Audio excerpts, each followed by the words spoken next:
So, today we are going to start the new topic that is targeted metagenomics. Okay. So, I just want to know what do you know about the metagenomics? Do you know any basic idea like what is a FASTQ file? Then what is the aim of the metagenomics? Can you tell me?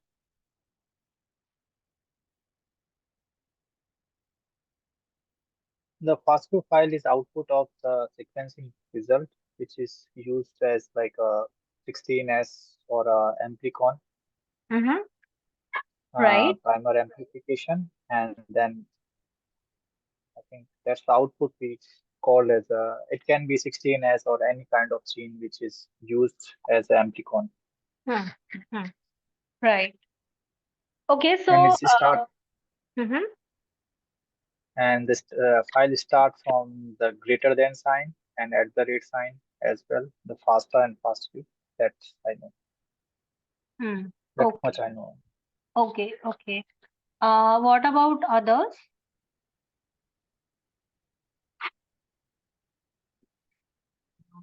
Okay, so what we'll do, because this is our first session, we'll just quickly take a introduction about the sequencing, how the sequencing is evolved, what is the aim of the targeted metagenomics, and what are the important terms we need to understand. Okay, so I'm sharing the screen.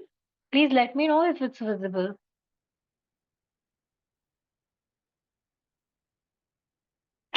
Yeah, is it visible? Yes. Okay. So, before going with the targeted metagenomics directly, we'll just understand about the sequencing. Okay, what is the sequencing? How it is evolved? What are the generations of the sequencing? So that everything we'll discuss first. Fine. So let's talking about the sequencing. Sequencing is nothing but what, like we all know that our genetic material is made up of the nucleotide, and to understand this information, we must need to know the sequence, right? So, to know the ATGC arrangement in the DNA, RNA, which helps us to understand the genetic information, that we call it as a sequencing. So, now let's understand like why the sequencing is important, because it helps us to represent the computational analysis of DNA, RNA, or a peptide sequence to extract the knowledge about its properties, its biological function, then the structure and the evolution as well. So you can say the large amount of information which is obtained from the sequencing, which helps us to understand and understand about the organism and about the fundamental knowledge of the organism as well. Means to understand the sequencing more clearly, if I will just give you the example of cancer treatment, because we all know that cancer which is caused by a unique error in the DNA, right? Means maybe at a specific position, any base got mutated, and that may leads to the change in a protein which is causing a cancer. So using the sequencing, that we can identify at which base there is a change exactly, and it can also helpful to customize a treatment for a patient. Means let's consider there are two patients which who is suffering from a same type of cancer, but and doctors are providing the same drug treatment to both of them, but one person is supporting to that drug treatment and another is not. So that one person is cured and other is not. So to find out what exactly the change in the person's genome, uh, that due to that he is not responding to the drug treatment, you need to know the sequence first of all, and that's why we need to perform the sequencing. Likewise, you can say it's also helpful in our evolutions to study how the mutations are accumulated throughout the evolution. Okay, so to know all these things, first of all, you need to know the sequencing. You need to know the sequence of the organism, right? So, how the sequencing is evolved day by day. So, there are three generations up to now, like a first generation, which is nothing but the Sanger sequencing, second generation, that is next generation sequencing, and the third generation, which is a long read sequencing. Now let's talking about the first generation. I will just give you a very general idea about the three generations. First generation, that is a Sanger sequencing, which is developed in 1975, and here it is purely the wet lab technique. All the things are directly performing on the wet lab level by the biologist. They are using some DDNTPs, which is deoxynucleotide triphosphate, which are the radioactive isotopes level, and following by the electrophoresis technique, the sequence of the sample can be determined. Okay, it is there are some disadvantage of the first generation, basically, like it is high in cost, it is having a low throughput, low output, and it is having a serious impact on a large scale data. This first generation sequencing, it is able to read the sequence up to 1000 base pair long, but if you cannot sequence a multiple samples or a multiple genes at a time here in a first generation sequencing. But yeah, it is able to read the long sequence or a long read up to 1000 base pair sequence. Okay, so this is just information about the first generation sequencing. Now let's talking about the second generation, which is also called as a next generation sequencing. So the next generation sequencing, actually it contains the sequencing platforms, or you can say a sequencing machines, which is performing the sequencing or which is doing the sequencing. There are several sequencers we are having, like Illumina, Roche 454, ABI Solid, Iron Torrent, then or you can say HiSeq is there, Solexa is there. There are so many sequencers. The choice of sequencer is completely up to you, that using which sequencing machine you want to perform the sequencing.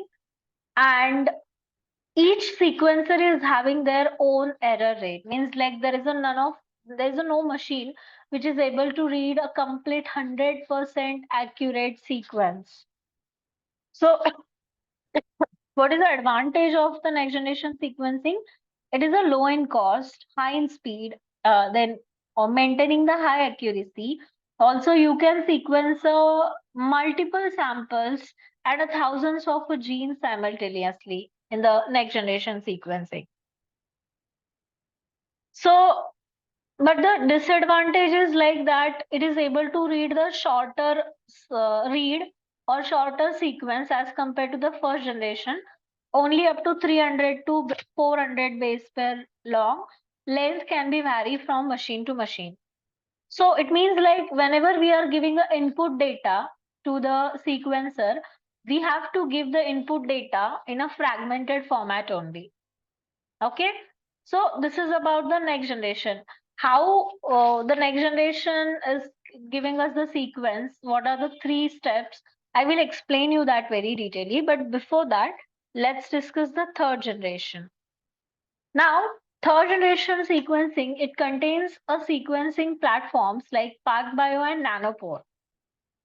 Um, they are having a capability to produce a longer read as compared to the first generation and second generation. Means they are able to read a sequence up to 1500 base pair long. But means like this third generation is they are trying to do the sequencing without doing the fragmentation, but they still not successful in a higher eukaryote. But yeah, now they are successful in a bacterial and viral genome. Like they can do the sequencing of bacteria and virus without doing the fragmentation, but the error rate is high there. You can see the data is having a high error rate than previous technologies. So that's what you can see. It is still going in a active development. Okay. So this is what about the third generation sequencing. Any question here up to now on all the three generations? Is it clear? Yes. Okay. Now let's talking about the next generation. Basically, next generation sequencing is divided into uh, three steps. You can say that there are three steps of next generation sequencing.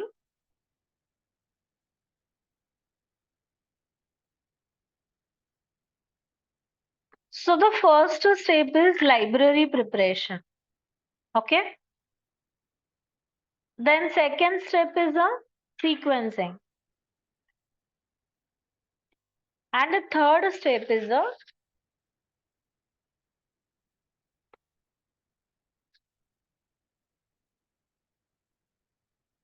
data analysis.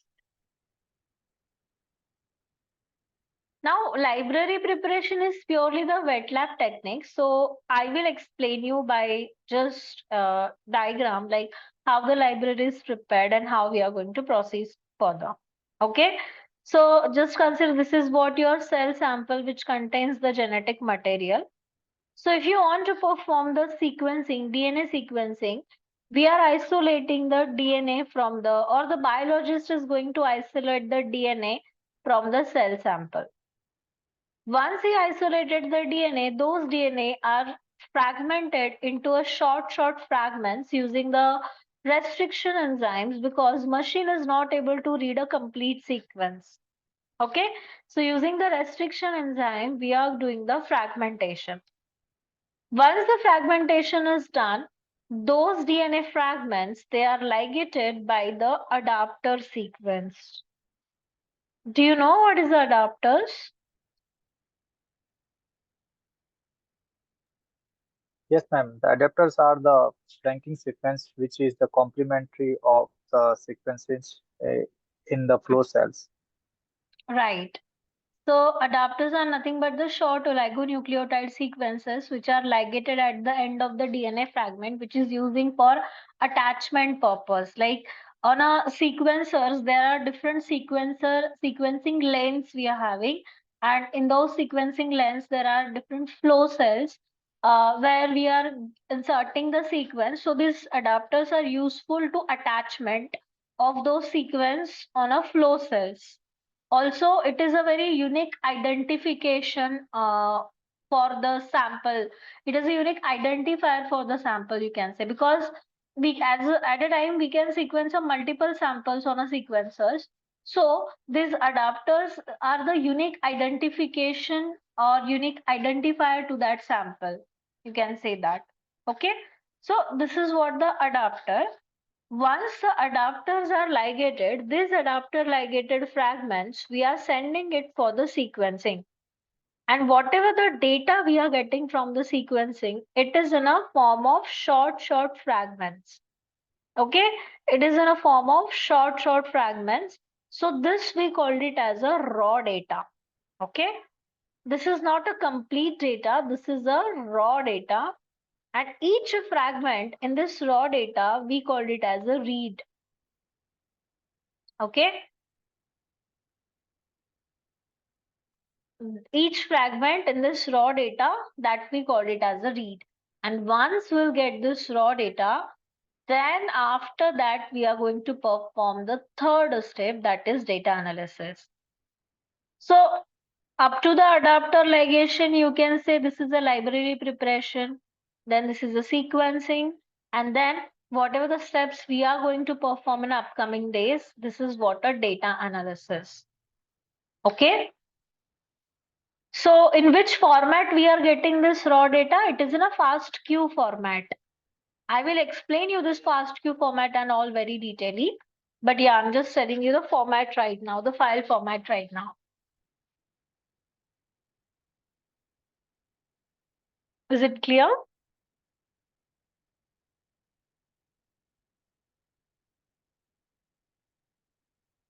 Any doubt over here? No. Okay.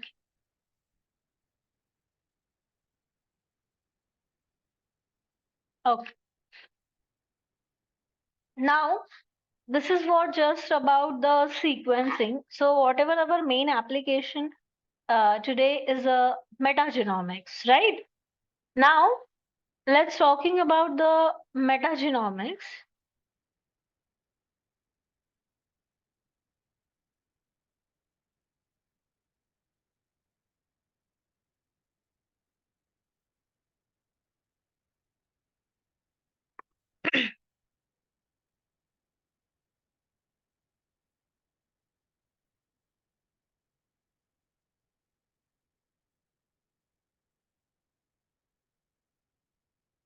So, what is the aim of the metagenomics? Do you have any idea about it? What is the aim of metagenomics?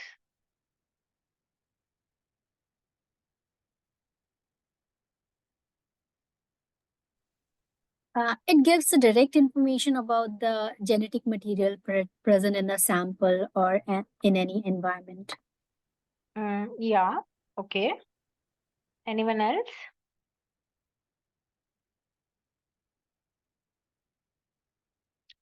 Okay. So the metagenomics or the aim of the metagenomics to find out the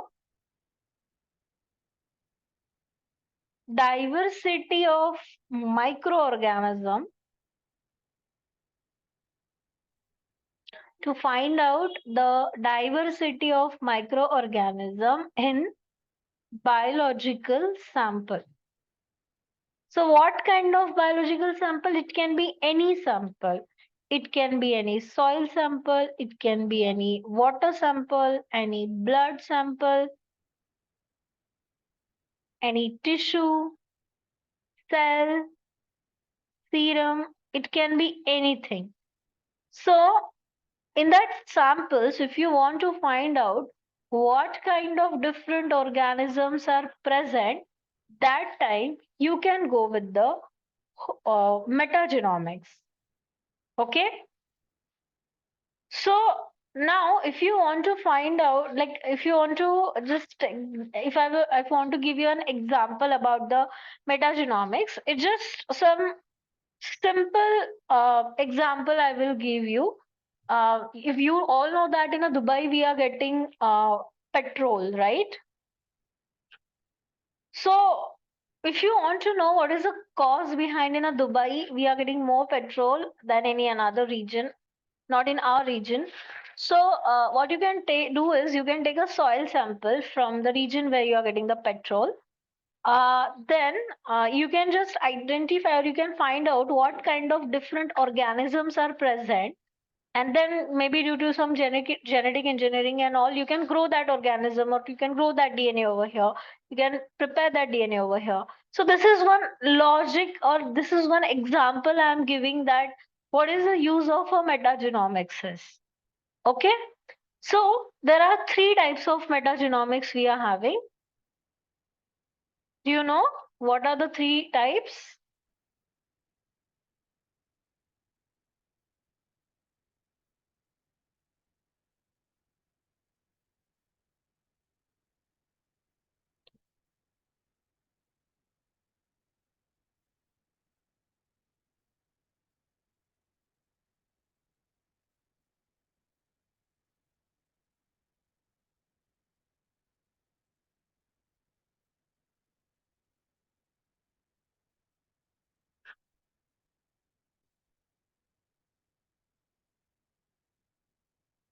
Is eDNA same with metagenomics? eDNA, environmental DNA, you want to say?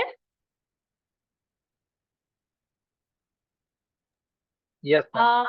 Yeah, means in an environmental, in an environment, meta is nothing but the environment, right?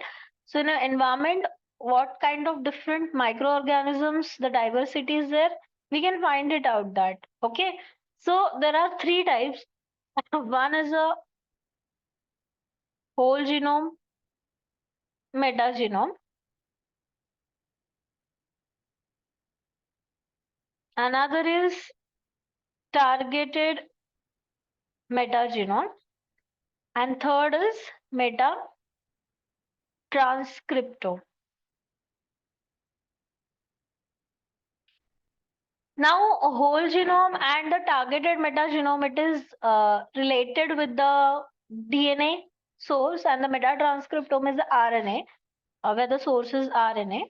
Now, let's talking about the whole genome metagenome. It's a method which is used to study the complete genetic material from all the organisms, which is given in a environmental sample. Okay, to study the whole genetic material.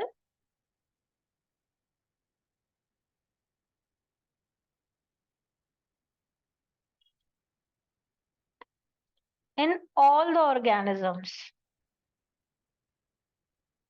present in biological samples. Means like soil or water or even a human gut. And instead of focusing on one type of organism, whole genome metagenomes, it's going to capture the DNA of all the microbes, bacteria, viruses, fungi, and other organisms which are present in the sample. So you can see that if you are going with the whole genome metagenome, there are a high chances of a contamination because here we are not focusing on one organism. Just in case, consider you want to find out what kind of different bacteria are present in your soil sample. But whatever the soil sample you are taking doesn't mean that in that soil sample you are only having the bacteria. Maybe some virus DNA is also there. Maybe some other eukaryotic DNA is also there. Maybe some any another organism DNA is also there. Correct.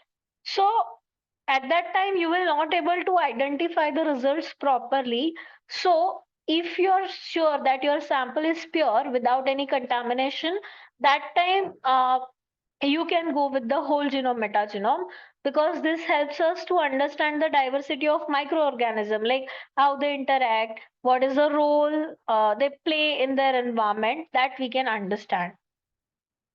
Means here, if you will see in the whole genome metagenome, it focuses on capture the sequence, the entire genome of organism or all the organism in a sample. So that is a whole genome metagenome.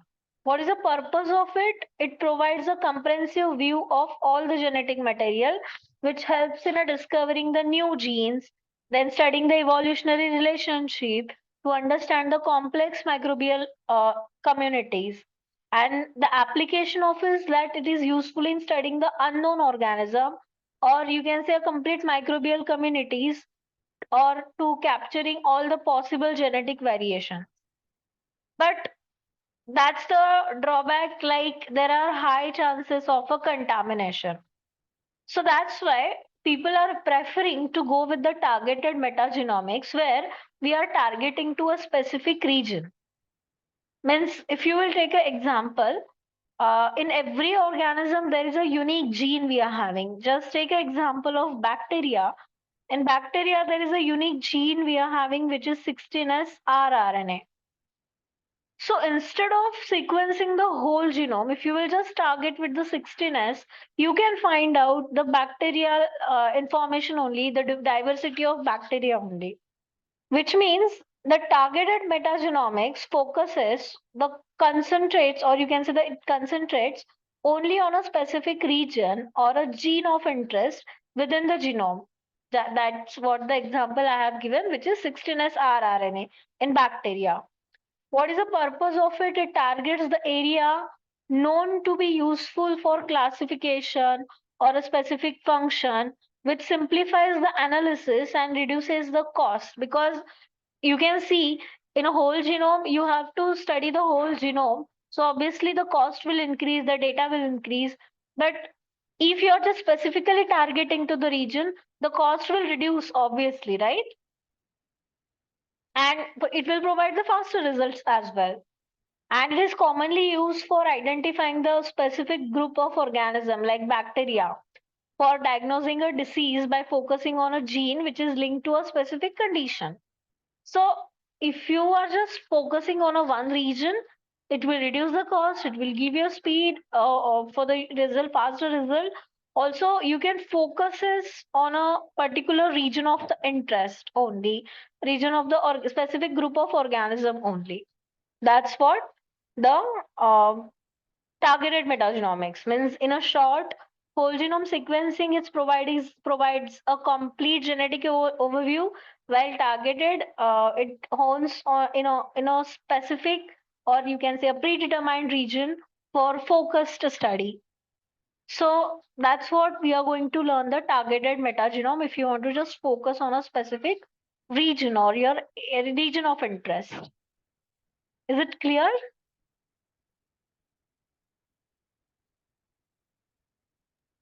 Yes, ma'am. Hmm. Now, I will explain the targeted metagenomics detailedly. But before that, let's see about the metatranscriptome. Before metatranscriptome, if you know the aim of RNA sequencing, in RNA sequencing, what we are doing, we are identifying the differential gene expression. Means we are comparing the expression of one sample with another sample. But in RNA-seq, we are comparing this expression in one organism only. Okay? If you are taking the example of human, so we are taking the human sample of normal versus diseased. But here in a metatranscriptome, you are comparing the differential gene or you are performing the differential gene expression for multiple organisms at a time. That is what a metatranscriptome is. But as we are going to be focused on targeted metagenomics, I will explain this targeted metagenomics detailedly over here. Okay. Now, we want to find out the diversity of microorganism in a sample. So right now all the sequencing and all it's done. So let us consider this is what a raw data or a raw read which you are getting after the sequencing. Okay. Now you want to find out the microorganisms, the different kinds of microorganisms over here. So you want to count the bacteria, the different types of bacteria. So let us consider this is what A bacteria. This is also the A bacteria. This is also the A bacteria. This is also A. Then here it is B, here it is B, and here it is C. Okay. Now, whenever you are counting, actually how you will count like 1, 2, 3, and 4. Like a 4 organisms are present. Like this is A, second, third, and fourth. While you are counting, how you will count like a 4 different organisms are present. But these are not the 4 organisms. This is only a one organism, A organism, right? Are you getting my point? Yes, yes. So what we are doing to avoid these things, we are processing this data for a clustering. So just consider we are applying that 95% filter or 95% clustering. So whatever the sequences are having the similarity of 95% or more than that, they will form a clusters like this. Okay. So consider this is what a first cluster you are getting. Then second cluster you are getting. Then third cluster you are getting. Likewise, you will get a many clusters over here. Okay. So in this clusters, we are going to take one longest sequence. We are going to take one longest sequence, which is your representative sequence. And this representative sequence is representing a one organism or one bacteria. Like this is one bacteria, this is second, and this is third. Okay. And this representative sequence, technically, we call it as a OTU, operational taxonomic unit. So our main aim in the targeted metagenomics is to get this OTU. So once you will get this operational taxonomic unit or OTU, then we are going to perform the phylogenetic diversity analysis. Then we are going to perform the taxonomy analysis. We'll get all the taxas or all the 7 domains to this OTUs or organism. Then we are going to construct the phylogenetic tree also to find out the relationship between that organisms with the help of tree. Then we are going to generate a corona plot as well to find out the or to find out the compositions of the organism. So this is how we are going to process further once we'll get this OTU. And for this, we are going to use one tool that is QIIME2, QIIME pipeline we are going to use. But for this, we need a WSL or a Linux should be installed in your system. So if you remember, if you know, in the WhatsApp group, the link is shared. Okay. I hope everyone is get this link and the Word document. So what you have to do, you have to go through that Word document. You have to go to that video link. And by following this procedure, you have to install the WSL in your system by today, so that we can process the pipeline. We can install this QUIME inside your Linux, and then we'll process for the pipeline. Is it clear? Sure. Yes. Yeah. So any doubt here up to now? Tell me. Okay, what Ma'am, is what is it? OTU? OTU is an operational taxonomic unit, which is one kind of representative sequence, which is representing the one organism. Okay. Okay. Hmm.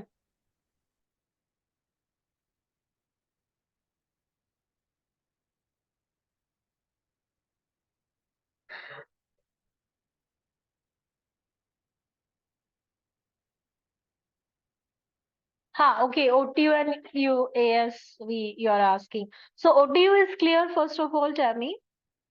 You can say this OTU is a group of sequence which is based on the similarity, uh, and ASV, it's nothing but the amplicon sequence variants, right?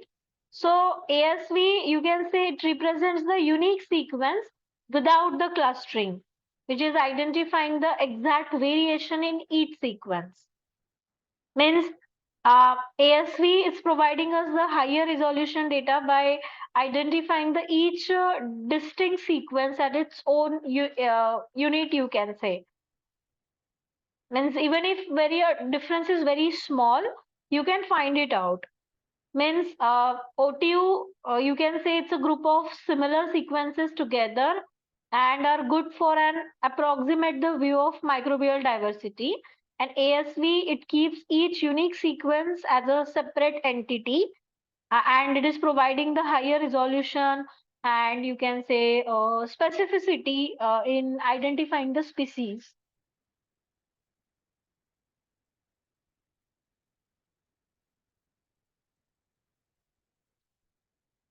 Yeah.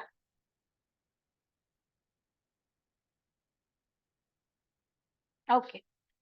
Any another question over here? So, ma'am, when to use OTU and when to use ASV? Is any like Uh, specificity of like? If you want to find out about the variants and all, just what I have given other example, that time you can go with the ASV. And if you are interested to find out the microbial community, the about the class means like if you are interested to find out the diversity of microorganisms and all the information which I've explained, so that time OTU. Okay. Okay, okay. Yeah.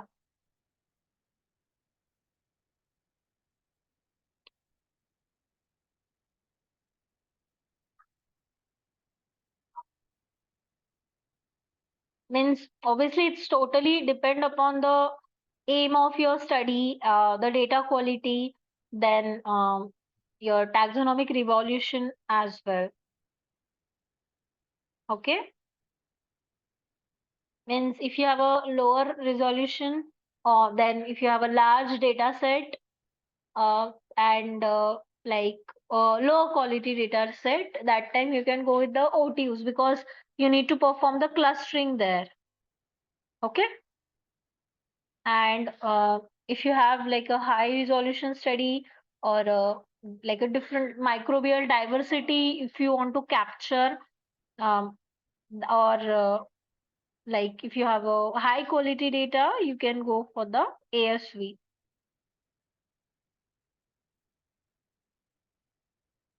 Means like ASV, sorry, this OTU is for the broader analysis, you can say, where we don't need any resolution and all. But yeah, if you want to go with the ASV, you need the resolution and all those things. Hmm. Okay. Uh, Along with this thing, I want to explain you one more concept, that is multiplexing and demultiplexing. Do you know what is the multiplexing and demultiplexing is?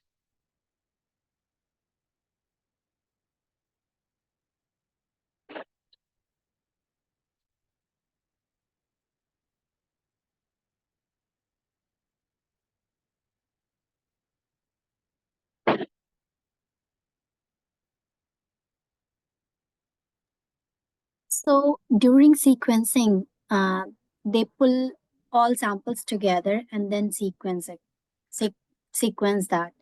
So that's kind of like mixing of the sample.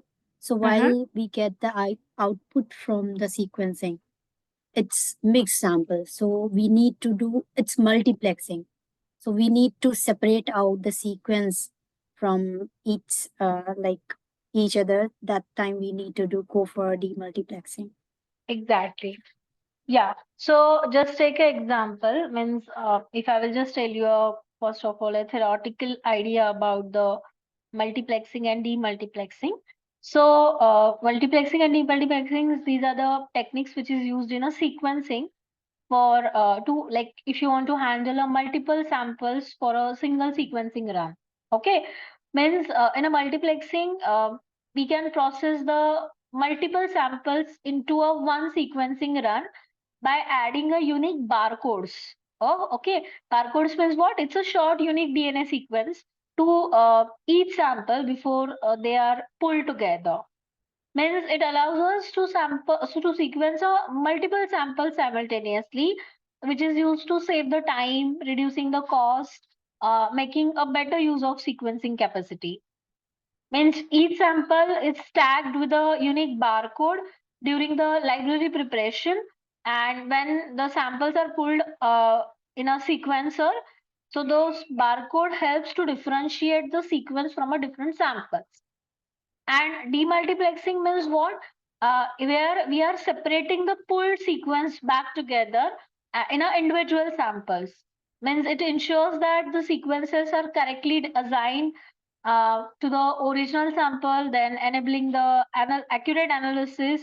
So there are different bioinformatics softwares which is reads the barcode in each sequence and assign a sequence to a correct sample by matching them with the barcodes, you can say. Means let's take an example. I will show you a picturized format. So there are different sequencing lanes we are having, if you know. Okay.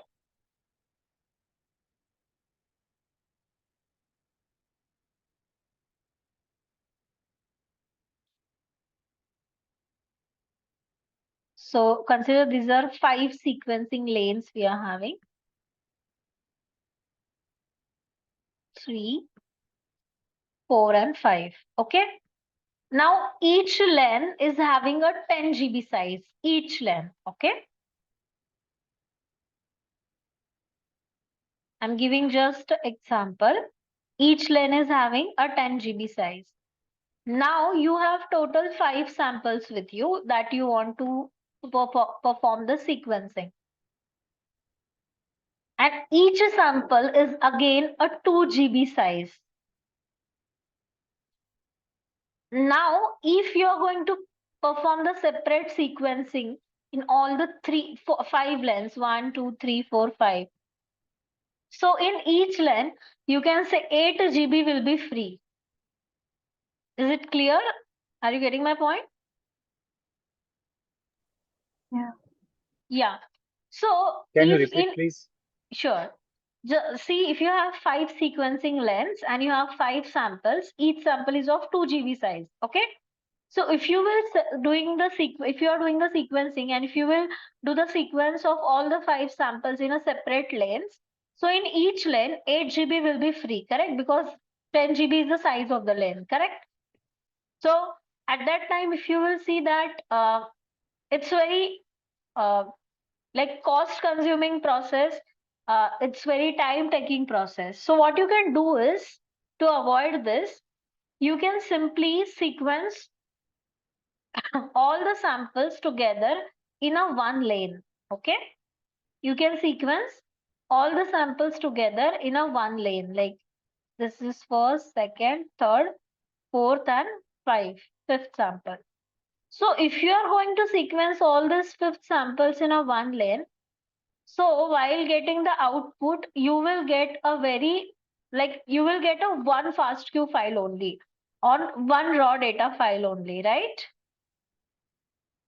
So at that time, then how you can identify after the one FASTQ file, in this one FASTQ file, how you can identify which is the first sample, which is the second, which is the third, fourth, and fifth. So what we are doing, like what the biologist is doing during the library preparation, they are adding a unique barcode to each sample during the library preparation. And with the help of this barcode, then we can identify which sample is the first sample, second, third, fourth, and fifth. So this is what we call it as a multiplexing. And then with the help of this barcode, we can separate out the samples in a 5 different files, so that make so we can make sure that each sample is having its correct sequence and all. So this is what we call it as a demultiplexing. Okay,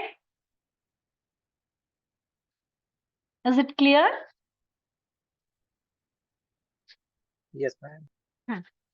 So this is what some general idea about the metagenomics. Tomorrow, what we will do will I will first explain you some important terms which we required for the metagenomic analysis.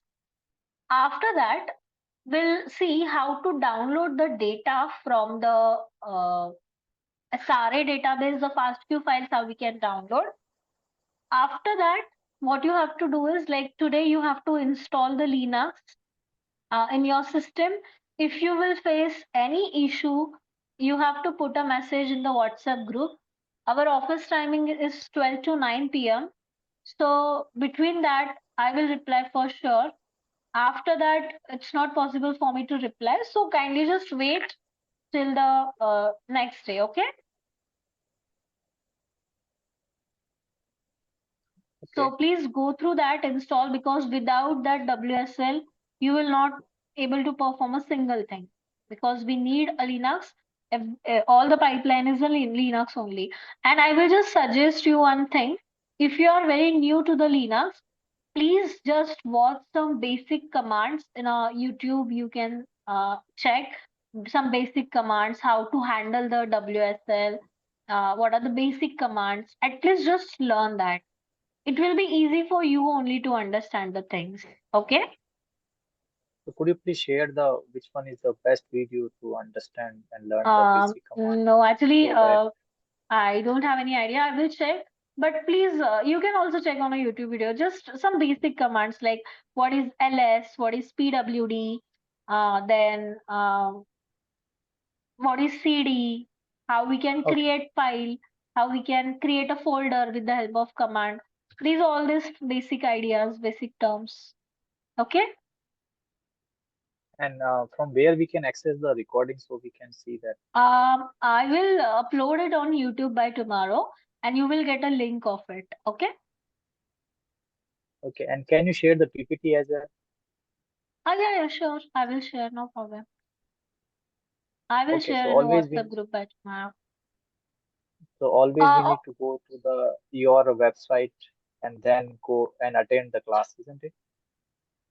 Yeah, Like tomorrow's class. Okay. yes. Sure. I Okay, will. ma'am. I'm Thank you. sharing the PPT in the Zoom. Yeah, this is a Zoom we can share. Just a minute, okay? Sure.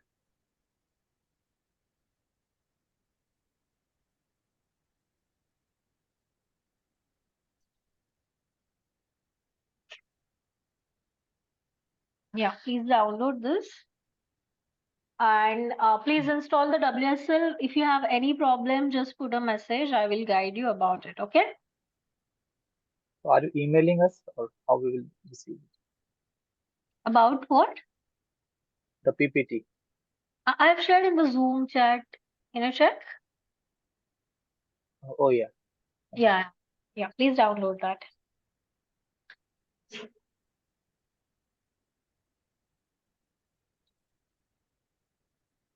Okay. Yeah.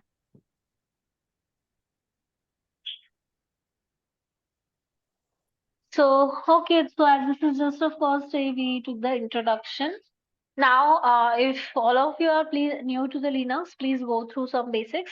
If I'll find some better link or website, I will share that with you. Okay? Please, please. Yeah, yeah. Okay then. Thank you. Yeah, you're welcome. Bye. Have a great day.